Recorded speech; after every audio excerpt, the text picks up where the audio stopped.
February the 19th, 1910. Behind me is a patch of land that most people in Manchester have never even heard of.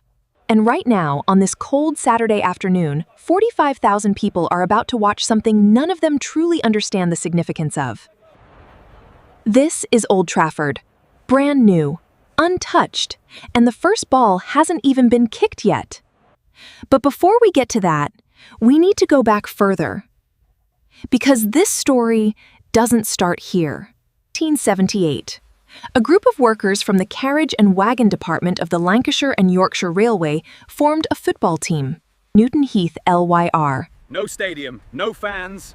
Just railway workers kicking a ball on a muddy pitch next to the tracks. Smoke from the engines drifting across the field. No changing rooms. The players got ready at a pub down the road and walked to the ground in their kit. That's the beginning of Manchester United, though nobody called it that yet. By 1893, they'd moved to Bank Street in Clayton. Chemical works on one side, factories on the other. The fumes were so bad that visiting teams complained they couldn't breathe. The pitch flooded constantly. On a bad day, the smoke made it impossible to see from one end to the other.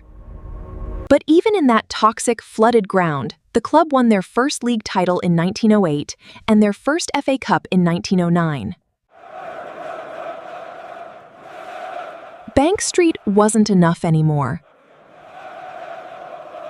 Enter John Henry Davies, brewer, businessman, the man who'd saved the club from bankruptcy in 1902 and renamed it Manchester United. He commissioned Archibald Leach, the greatest stadium architect in Britain, the man who designed Ibrox, Highbury, Hampden Park. And he told him to build something extraordinary. So here we are, February 19th, 1910, Manchester United versus Liverpool. Fitting, isn't it? United took a 2-0 lead by halftime. It wasn't enough. Liverpool came back. 4-3. A defeat on the very first day. Some things at Old Trafford start dramatically and stay that way. 1 covered main stand, 3 open terraces, no floodlights, but 80,000 could fit inside on a big day. And for the first time, this club had a home that felt permanent. March 1939, just before the world changes forever. An FA Cup semi-final. Not even a United match. Wolves against Grimsby Town. 76,962 people packed inside. The all-time record attendance for this ground. A number that still stands today. Nearly 77,000 souls crammed into open terracing. And within months, every one of them would be at war. March the 11th, 1941. The Luftwaffe came. The target was Trafford Park and the Salford Docks. But the bombs didn't discriminate. Old Trafford took a direct hit. Leach's main stand, the one that had stood since 1910, destroyed. The pitch scorched, the ground left in ruins. Manchester United had no home.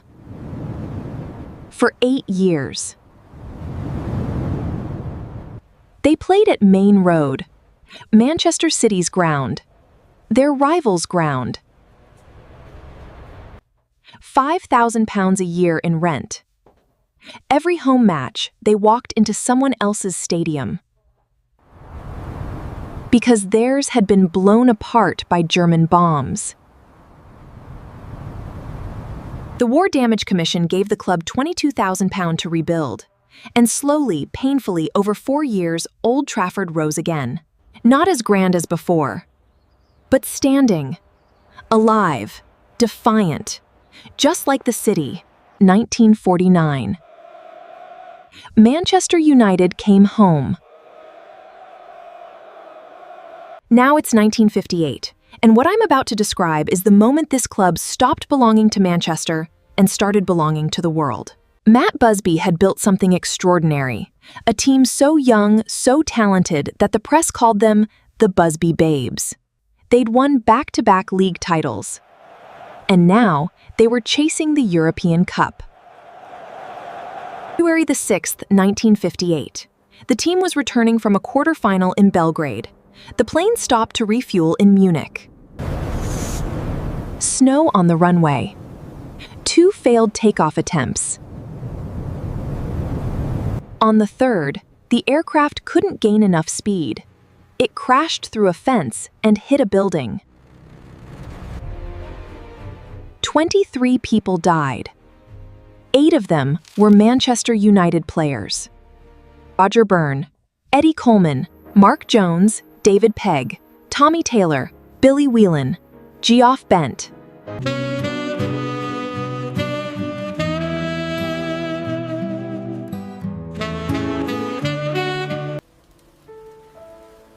Matt Busby survived. He was given the last rites twice.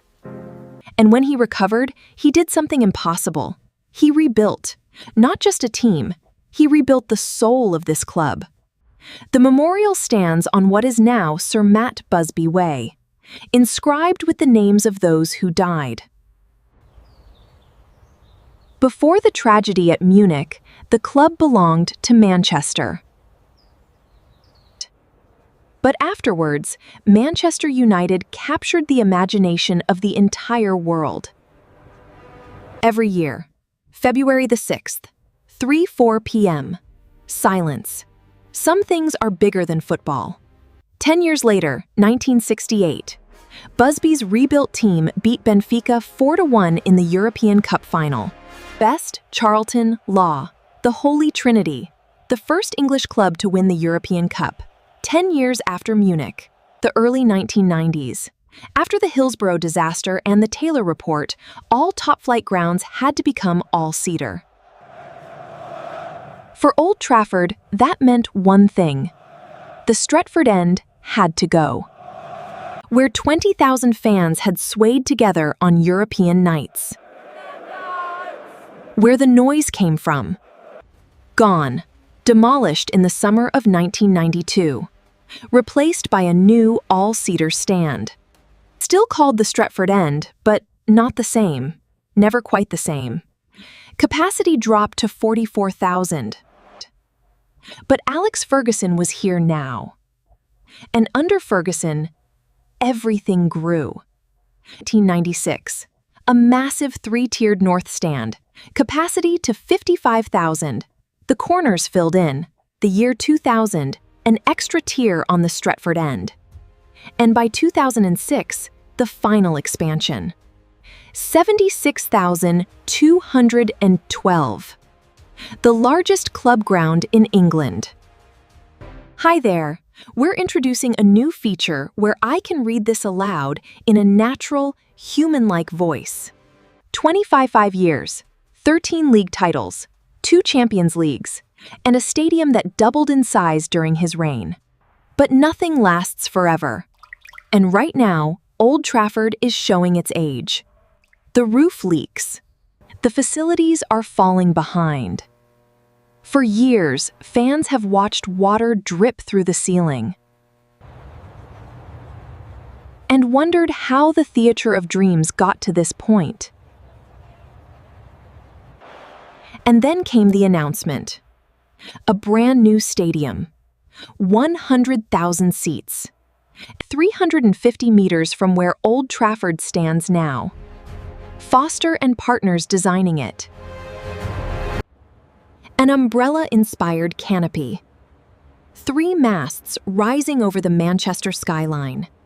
The centerpiece of a 370-acre regeneration. Target completion, 2035. The ambition? The greatest football stadium on Earth. And Old Trafford? Its future is uncertain. Maybe it becomes the home of the women's team. Maybe part of it is preserved. Maybe, one day, it comes down entirely. But here's the thing.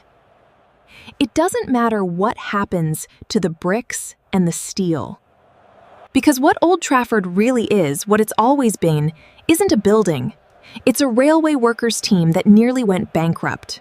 It's a bomb that destroyed everything, and a club that refused to die.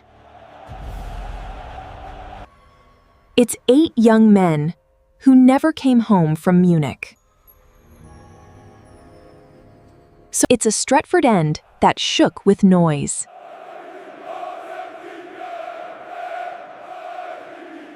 It's 76,000 people in a ground that was supposed to hold 100,000, and somehow it always felt like it did. Bobby Charlton called it the theater of dreams. He wasn't wrong. Join me for more historical stadium stories.